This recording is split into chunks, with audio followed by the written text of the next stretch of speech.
Travail dissimulé, armes, stupéfiants ou encore prostitution. La nuit dernière, en présence du préfet et du procureur, les forces de sécurité ont coordonné une vaste opération de contrôle d'établissements nocturnes mais aussi routiers dans certains quartiers de Pointe-à-Pitre dont la réputation en la matière n'est plus à faire.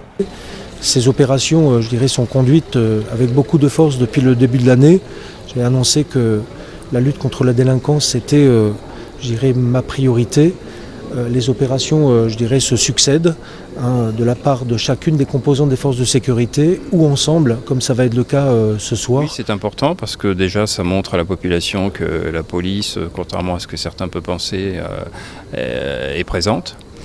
Ce sont des opérations qui ont aussi un effet totalement positif puisque ces opérations ont des résultats importants en matière de saisie puisque nous saisissons régulièrement des stupéfiants et des armes, ce qui permet de diligenter ensuite des enquêtes judiciaires. Une soixantaine de policiers a donc investi les rues.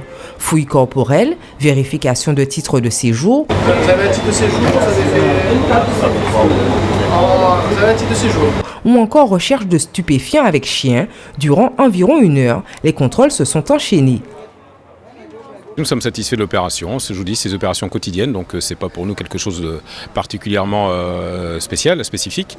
Mais effectivement, ces opérations, les effectifs de police sont engagés au quotidien dans ce genre d'opérations qui sont tout à fait indispensables dans la lutte contre la délinquance. Ces opérations, réalisées sous réquisition du procureur de la République, sont quasi quotidiennes dans cette zone de sécurité prioritaire, considérée comme sensible et visent donc à rechercher des infractions à la loi pénale, puis à diligenter des enquêtes et ainsi entamer des poursuites à l'encontre des personnes en infraction. Même si durant notre tournage, personne n'a été interpellé cette nuit-là.